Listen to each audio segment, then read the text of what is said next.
welcome back to the channel. This is the Darklight Emissary, and today's video is going to go over the recent news regarding the Adeptus Custodes, where Games Workshop seems to have stealthily dropped in the fact that Custodians apparently are both men and women now, not just a brotherhood, but basically just a hood now. There's my 2-bit joke here for this topic. But before we dive into that real quick, if you're new, I welcome you. If you're not so new, thanks for spending your time here. I appreciate it.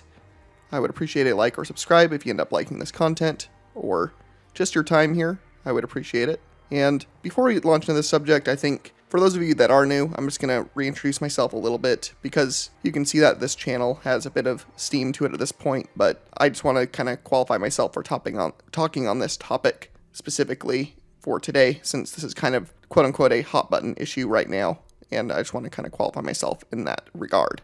So I have been reading the novels and the lore since probably around 2003, I want to say, something like that. So quite a few years now have I been involved in Warhammer lore from the time I was pretty dang young, looking at and playing like Dawn of War and some of those earlier games and some of the earlier books like the Eisenhorn trilogy or the Ultramarines Omnibus. I started consuming basically everything Warhammer that I could get my hands on, because I just loved the over-the-top nature of the universe, and that the universe was kind of like not a respecter of persons, so to speak. Like, you could open up a novel, and while the main character might have plot armor, nearly every other character you didn't know if they'd make it out or not by the end of that book, or the end of that series even.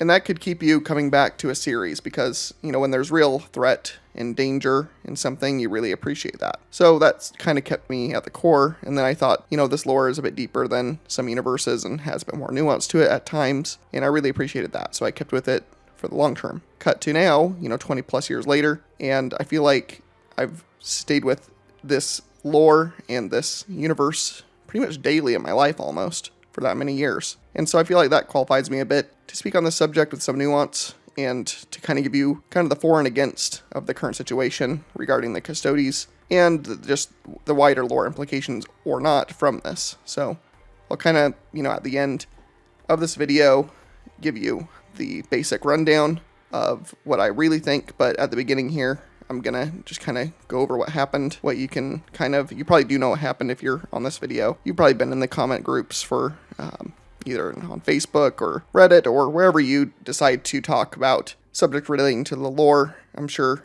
many of you have already seen this and know what this is all about. But essentially, let's dive straight in here. So just recently, last few days, Games Workshop dropped some content that showed a short story about some Adeptus Custodes. And one of the Custodes, or the Custode that they showed or mentioned, happened to be gendered as a woman, which was unprecedented for the Custodes, because that had never been the case before. Every single Custode through the Siege of Terra series, in Master of Mankind, anywhere else, has always been gendered as a man. And so it's always been kind of assumed that the Adeptus Custodes were a elite brotherhood. And while the Space Marine creation process is very well documented and to a pretty nuanced degree, we know why Space Marines can't induct women. There's apparently incompatibility with the bodies of women for some of the organs that men's bodies can handle, or something to that effect. There's something like that within the so-called science for that. So we know that for Space Marines, which has always been the main lore reason against women being Space Marines, you know, more than anything else. I'm sure they could come up with a reason to make that be the case, but my main argument has always been that it's a bit redundant, because there is plenty of female representation in Warhammer that is very good and, you know, makes them equally or even more superior than Space Marines at times. I mean, you look at the SistersofSilence faction, which is basically, they work hand in hand with the Adeptus Custodes all the time. They are absolutely better than Space Marines in combat at times. And so, like, we have a whole women's organization right there that is very powerful, very important to the Imperium, very much, you know, key to their defense against things like chaos and psychers. You know, without the SistersofSilence, the Imperium would not have done nearly as well in the webway fight against the demons trying to incursion onto Terra during the siege. And so anyway, my point is, there's already this major female faction that has not gotten a lot of dedication and time to, And then out of nowhere comes this Adeptus Custodi female character, which, in the 10,000 years hence, we've never heard of at any point until now. And so, in a sense, I kind of find it a little bit redundant, just like, if it was female Space Marines, because, again, the Sisters of Silence are right there. We have Sisters of Battle. Plenty of the assassin houses have a lot of women in them as well. Women are in leadership roles from, Inquisitor Lords to being in Inquisitors, being on the High Lords of Terra at times, High in the Mechanicus. There's never been, really some kind of, patriarchal structure in Warhammer for leaders, at least, that I've seen, or factions even, other than for specific reasons like genetic type stuff. The Imperium is not a respecter of persons for that reason if you can be useful to the system. It wants to use what it can as fuel. It isn't going to gripe over whether something is one color or not, or if it all can burn and fuel the engine of the Imperium, it's going to burn, is the way I'd describe it. And so wrapping this back around to my initial point, bringing up the Space Marines. With Space Marines, we know how they're made. And with Custodes, we know precious little about how they are made. Custodes probably don't have gene seed of any kind, and we know their process is much more nuanced and painstaking to create one than it is to create a Space Marine. You may have noticed this, but the Grey Knights are very similar to Custodes, and there's a reason for that. Number one, Custodes and Grey Knights kind of play similar roles in that they're both incorruptible, and they both do really well when fighting against demons specifically, and against warp forces. The major difference being that Grey Knights are Psykers. No Custodi that we've ever seen as a Psyker. And all the Grey Knights, Grey Knights in general, are much easier to produce in much greater quantities and relatively rapidly compared to Custodes. So it makes the Grey Knights a much better utility than Custodes are. But the Custodes were created by the Emperor as his companions and friends.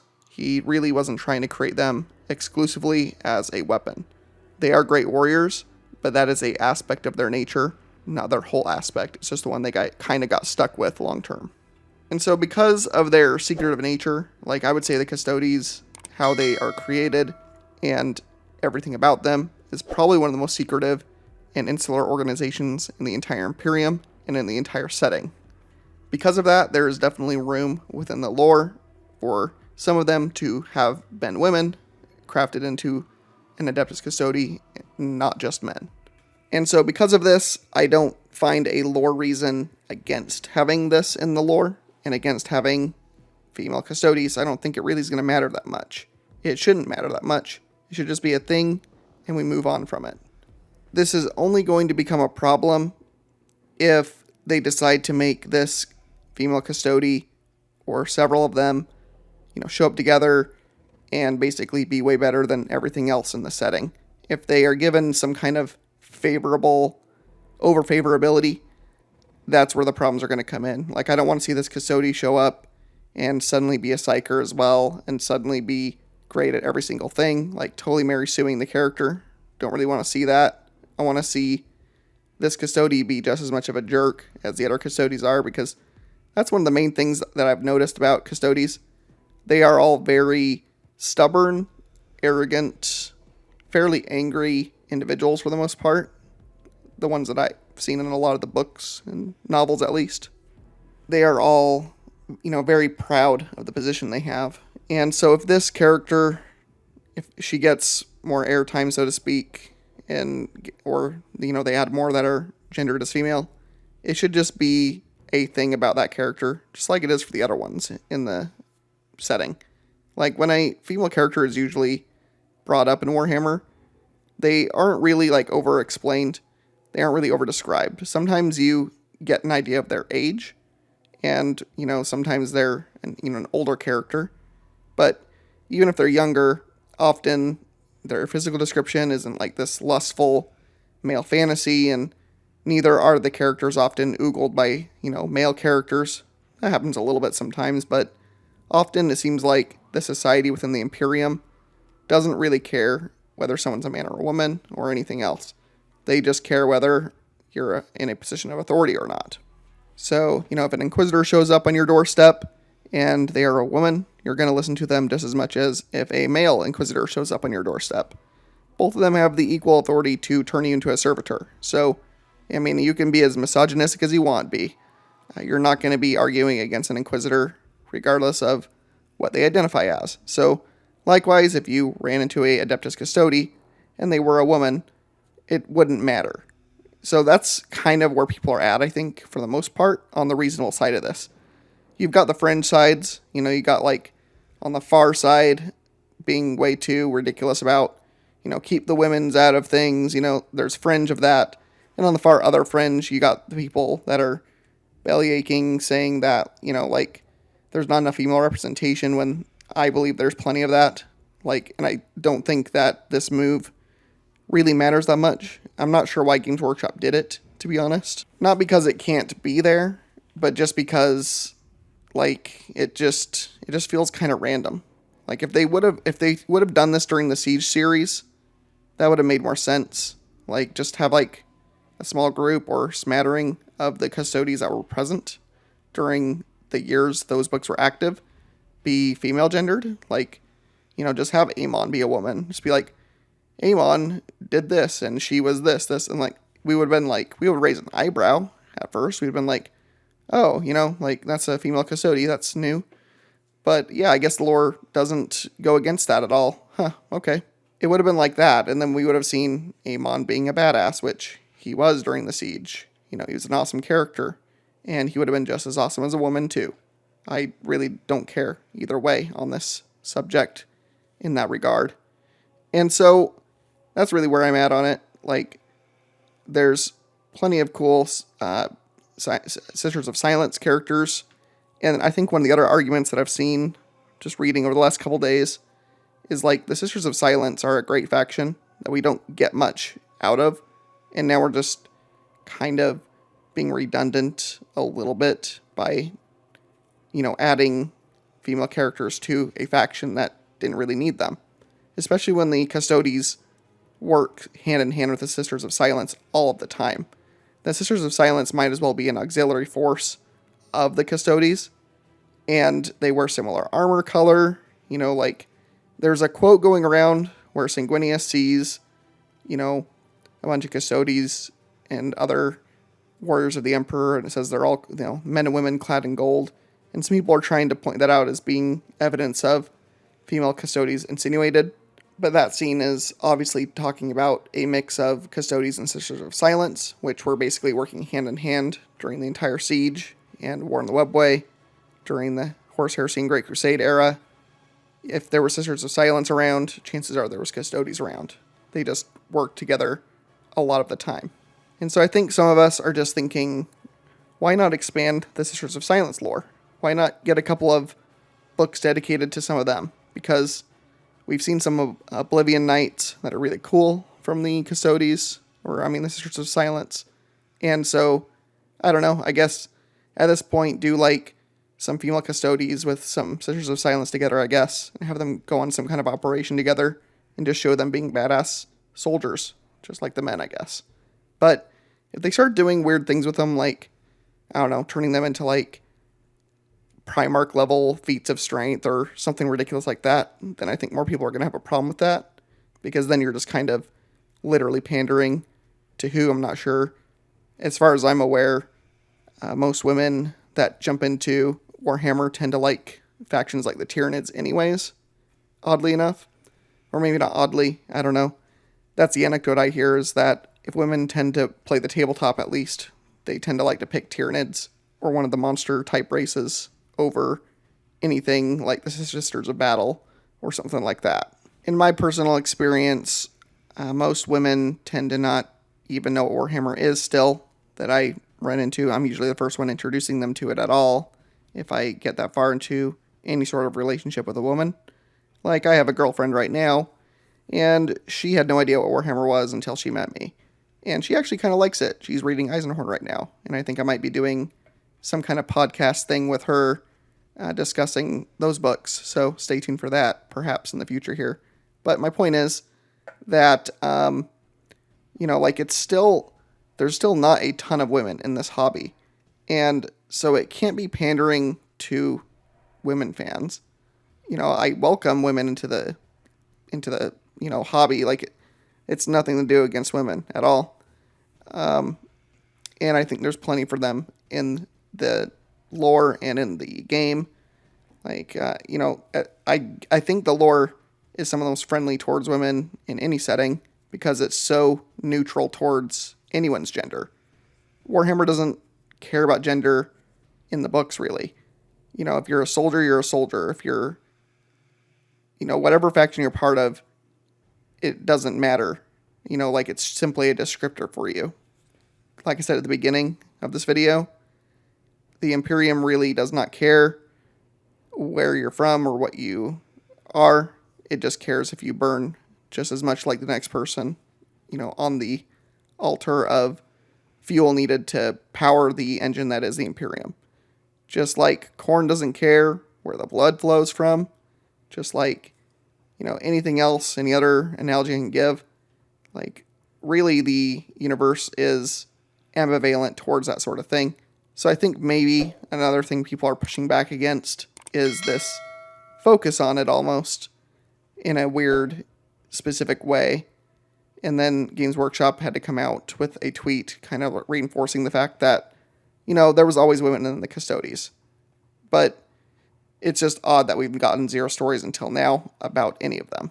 It would have made a bit more sense if they would have just kind of like come out with a story that even described or explained that, the process for making Custodians was open to women after time because why not, I guess? Or there was some kind of change, or the Emperor even told them to do that, or something like that. It's weird. The timing is weird, is I think everyone's problem with it.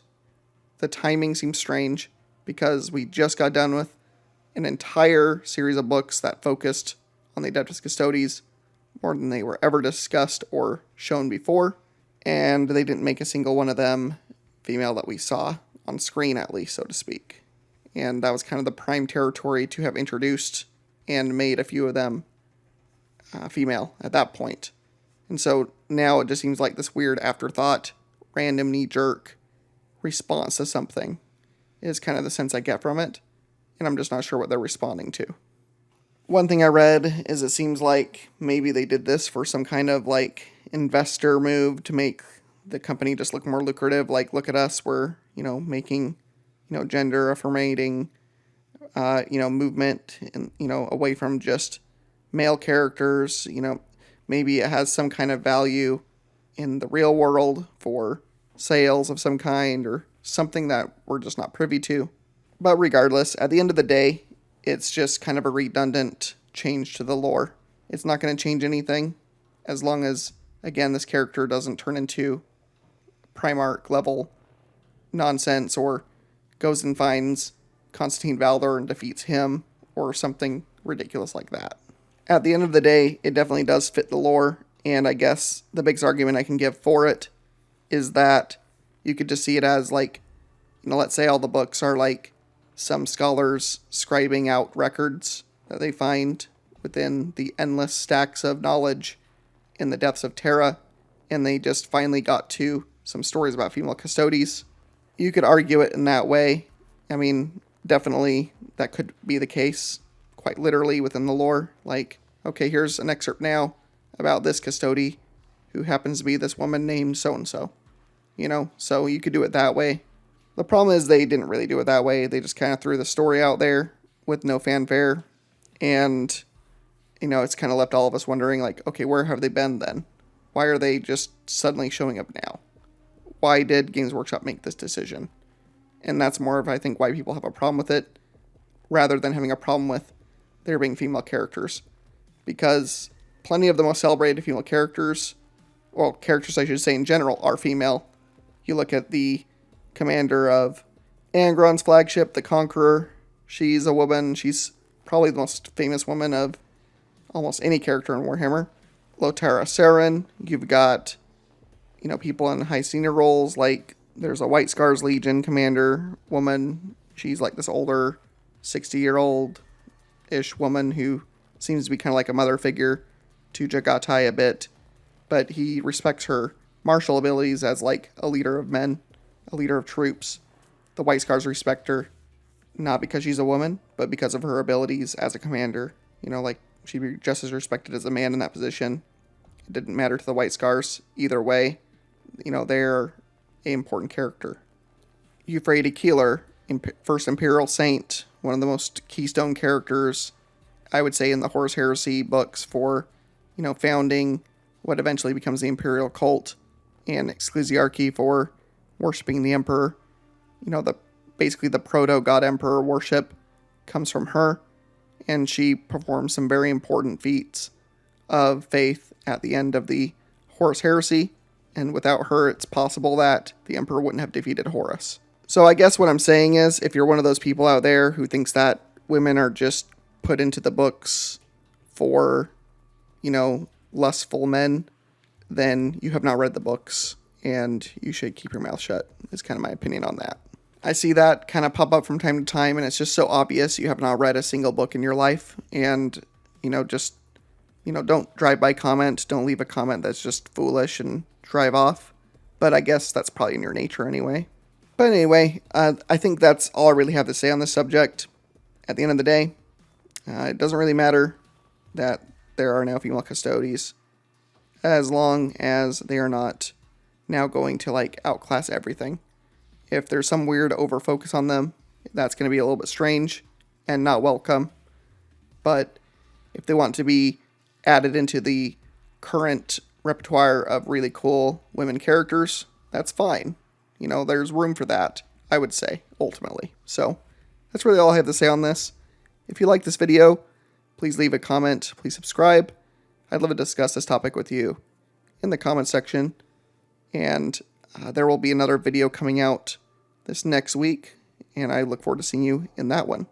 Hope you have a great day or night wherever you are, and I look forward to seeing you in the next one. Talk to you soon.